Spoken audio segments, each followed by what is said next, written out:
편에서는 국내외 ESG 벤처 투자의 우수 사례를 소개해 보도록 하겠습니다. 먼저 글로벌 사례입니다. 아직 벤처 ESG는 걸음마 단계입니다. 그렇기 때문에 벤처 업계에서는 ESG를 어떻게 투자해야 될 것인지 여러 가지 얘기도 많은데, 최근 2021년부터 이러한 애로사항을 해결하고자 ESG 벤처 투자 이니셔티브가 나타나고 있습니다. 이러한 이니셔티브가 플랫폼이 되어서 벤처 투자에 있어서도 ESG가 빠르게 확산되고 있습니다. 최근 벤처 업계에서도 ESG 투자가 활성화됨에 따라 ESG 벤처 투자 이니셔티브가 나타나기 시작하였습니다. 그 중에서도 이 시간에는 ESG VC에 대해서 소개해 드리도록 하겠습니다. ESG VC라는 벤처 투자 이니셔티브는 2021년에 설립되어 영국, 미국, 그리고 유럽 전역에 걸친 100여 개 GP와 LP들로 구성되어 있습니다. 이 ESG VC의 특장점은 벤처 기업의 ESG를 평가할 수 있는 프레임워크를 마련해서 공개를 하고 있다는 점입니다. 그래서 이 시간에는 ESG VC가 공개하고 있는 벤처 기업 ESG 평가책에 대해서 여러분들께 소개해 드리도록 하겠습니다. 이 ESG가 마련하고 있는 ESG 평가체계 가운데 환경, 사회, 지배구조의 각 항목입니다. 이런 항목에 따라서 보다 자세한 구체적인 질문들을 이렇게 평가 지표로 구성되어 있습니다.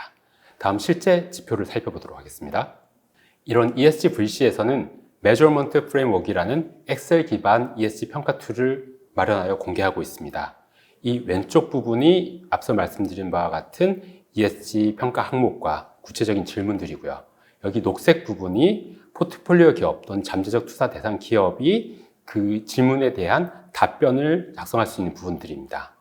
이러한 평가 툴을 통해서 데이터들이 쉽게 수집될 수 있도록 노력을 하고 있고요. 이처럼 이런 질문에 대해서 답변이 모두 이루어진다면 마지막으로 대시보드가 나옵니다.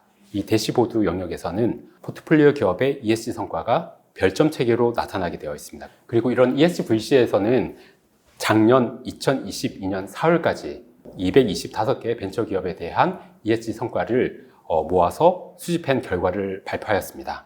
첫 번째, 포트폴리오 기업의 영역별 성과 분포를 살펴보았을 때 ESG 가운데 환경 영역이 사회와 지배구조 영역 대비에 점수가 상대적으로 낮았다. 거의 절반 수준이었고요. 그래서 벤처라든지 중소기업 같은 경우에는 환경적 성과보다는 사회와 지배구조 성과가 보다 높았다라는 부분이어서, 여러분들께서는 환경 성과가 좀 낮다고 해가지고 그런 부분들이 좀 이슈가 크다라고 보기보다는 일반적인 경향이 그렇다라고 이해를 해주시면 좋을 것 같습니다.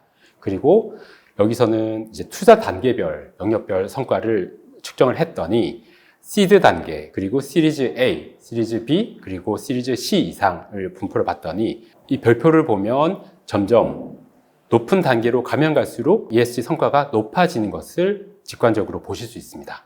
ESG VC는 또한 섹터별 ESG 성과 분포를 분석한 경우가 있습니다. 이를 통해서 분석을 하였을 때 현재로서는 아직 모집단이 많지 않아서 이런 분석이 아직 유의미한 분석 결과를 찾을 수는 없다고 하지만, 다만 사스라든지 핀테크 섹터에 있어서 환경 성과가 상대적으로 낮았다. 예를 들어서 여기 별 1개, 즉 낮은 성과에 있어서 많은 포트폴리오 기업들이 몰려있다는 것은 본 섹터에 있어서 환경 성과가 낮았다라는 부분들을 여러분들께서 확인하실 수 있습니다. 다음으로는 유럽계 ESG를 잘하고 있는 VC 아토미코에 대해서 설명드리도록 하겠습니다. 이 아토미코는 영국 벤처투자협회와 함께 앞서 우리가 살펴본 ESG VC라는 이니셔티브의 운영위원으로 활동하고 있습니다. 이 아토미코는 ESG를 단순한 투자 전략으로 보지 않고 그것을 뛰어넘어 투자 철학, 그리고 투자 목적, 그리고 투자의 가치의 핵심 체계에 위치를 시키고 있습니다. 그래서 이러한 아토미코의 ESG 투자 사례를 살펴보는 것이 향후 저희가 어떻게 하면 ESG를 좀 제대로 할 수 있는지를 살펴보는데 여러분들께서 큰 도움을 받으실 수 있을 것입니다. 아토미코의 투자 기준을 한번 살펴보도록 하겠습니다. 아토미코의 투자 기준은 크게 6가지 정도로 나누어져 있는데, 특히 이제 아토미코가 ESG를 잘하고 있다는 부분들이 여기에 명확한 미션을 갖고 있는 창업자 인지, 그리고 6번째, 환경사회에 부정적 영향을 가지지 않으면서 이러한 책임 있는 성장을 또는 다양성을 존중하는 기업인지, 이런 기준들이 특이점을 갖고 있습니다. 다음, 아토미코의 ESG 거버넌스입니다. 아토미코는 ESG 정책이 가장 완벽하다는 평가를 받고 있습니다. 그래서 이 부분들을 여기서 다 설명드릴 수는 없겠지만 ESG에 관련된 중요한 내용들을 매우 포괄적으로 그리고 구체적으로 담고 있어서 이런 부분들은 다른 VC들의 모범 사례가 되고 있습니다. 그리고 재밌게도 ESG 조직 구조에서는 ESG 조직을 별도로 두지 않고 실행 조직으로서 투자팀, 법무팀, 인사팀, IR팀으로 구성된 ESG Diversity Task Force라는 팀을 두고 있고요. 다음에 ESG 정책 집행에 관한 최고 의사결정기구로 경영위원회를 두고 있습니다. 그리고 아토미카 또한 강조하는 부분들이 교육, 직원들에 대한 ESG 교육과 자원을 제공한다는 점입니다. 이런 ESG 거버넌스가 지속적으로 강화될 수 있도록 노력을 하고 있습니다. 다음 아토미코의 특수한 점이 밸류 스코어 카드입니다. 이 밸류 스코어 카드는 ESG 표준 가이드라인의 ESG 체크리스트에 대응하는 부분입니다. 이 밸류 스코어 카드를 통해서 아토미코는 투자 대상을 선정하거나 아니면 투자 대상 ESG 성과를 실사를 하거나 아니면 투자 대상 기업의 ESG 성과를 모니터링 하는데 적극적으로 활용을 하고 있습니다. 이러한 밸류 스코어 카드는 체크리스트와 조금 다른 부분들이 어떤 답변이 틀에 정해져 있지 않고 좀 열려있는 질문들을 하고 있고 다음에 그런 부분들이 좀 다양하게 구성되어 있습니다. 예를 들어서 투자팀과 다음에 투자 대상 기업의 스타트업 창업자가 대화를 통해서 그런 어떤 이슈에 대한 긍정적, 부정적 이슈를 기록하고 또한 그 속에서 이슈를 발견해내도록 하고 있습니다. 그래서 혹시 그 과정에서 ESG 이슈가 발견된 경우에는 레드 플래그, 즉 위험 표시를 하도록 되어 있습니다.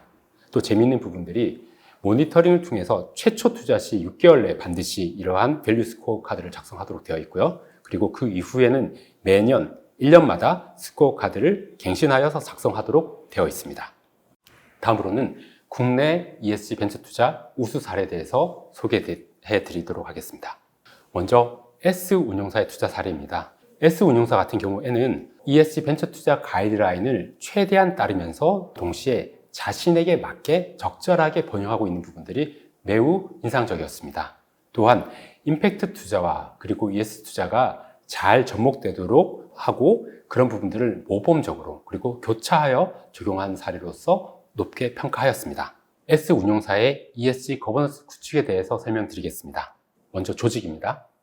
ESG 실무위원회 그리고 ESG 임원협의회를 구성하고 있고 ESG 투자팀이 신설해 놓고 있습니다. 그리고 아래 여기 그림에 보시듯이 ESG 투자 프로세스를 구축해 놓고 있는데 투자 전과 투자 후를 상세하게 설명해 놓고 있습니다.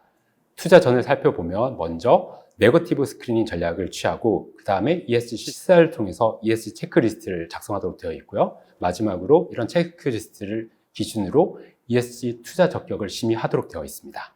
다음에 투자한 이후에는 ESG KPI 모니터링을 하고 사후관리위원회에서 특별한 이슈가 없다면 이제 지속적 관리, 이제 추가 투자 검토를 할 수 있도록 되어 있고요. 만일 피투자 기업에서 중대 사안이 발생하였다라고 하면 리스크관리위원회에 이런 부분들을 보고하도록 되어 있고요. 그 리스크관리위원회에서는 개선을 촉구하거나 아니면 투자금을 회수하는 방안까지 고려할 수 있도록 프로세스가 마련되어 있습니다. 다음으로 S운용사가 실제 투자한 A기업 투자 사례입니다. A기업은 레벨 1에 해당한다고 판단하고 있고요. S운용사의 ESG 체크리스트 점검 결과를 보면 레벨 1에 해당하는 두 가지 질문이 그대로 포함되어서 이 부분을 담고 있습니다. 다음 S운용사의 B기업 투자 사례입니다. 이 B기업은 A기업과 달리 레벨 3에 해당하는 기업이라고 합니다. 레벨 3에 해당하는 경우에는 저희가 살펴본 벤처 투자 가이드라인에 따르면 이렇게 좀 깊이 있게 많은 ESG 실사 체크리스트를 묻도록 되어 있고 이런 부분들이 그대로 S운용사의 ESG 체크리스트 지표에 그대로 포함되어 있습니다. 그래서 이 모든 지표에 대해서 이 S운용사는 그 기업들로부터 답변을 받아서 점수까지 내어서 이런 부분들을 평가해 낸 부분이 있습니다. 다음 S운용사에서는 적용하지 않았지만 저희가 조금 더 이런 부분들에 대해서는 공고해 드리고자 하는 부분들이 바로 산업별 주요 ESG 요소 활용입니다. 앞선 S운용사의 사례에서는 레벨 1, 레벨 3 같은 경우에는 저희 표준 실사 체크리스트의 요소를 그대로 담고 있는 부분들이 있었는데 어쩌면 A기업 같은 경우에는 화학, 소재 산업에 속해 있기 때문에 산업별 주요 ESG 요소 분류에 따른다면 화학 소재는 사용 단계에서 제품 환경성 개선하거나 화학물질의 안경 환경 관리를 하고 있는지에 대한 질문을 추가적으로 할 수 있습니다. 그렇기 때문에 저희는 이런 A기업 같은 경우에는 이제 추가적인 지표로서 혹시 사용하는 화학물질 유형에 따른 안전성 및 환경성에 대한 별도의 관리 체계를 수립하여 운영하고 있는가라는 질문을 추가할 것을 공고해 드리겠습니다. B기업 같은 경우에는 바이오 의료 섹터에 포함되어 있고, 이런 경우에는 레벨 1에 해당하는 경우에는 임상시험 참가자의 안전을 고려하도록 되어 있습니다. 그래서 만일 가능하시다면 이제 사회 영역에 있어서 혹시 임상시험 참가자가 있다면 그 참가자의 안전을 확보할 수 있는 합리적인 정책과 프로그램을 갖추고 있는지에 대한 질문을 추가하는 것을 저희가 공고해 드리도록 하겠습니다. 여러분들이 ESG 벤처 투자를 하는 과정에서 여러 가지 어려움이 있으실 수 있습니다. 이때 한국 벤처 투자와 그리고 ESG 벤처 투자 표준 가이드라인이 여러분들에게 중요한 길라잡이가 될 것입니다. 이것으로 제 강의를 마치도록 하겠습니다.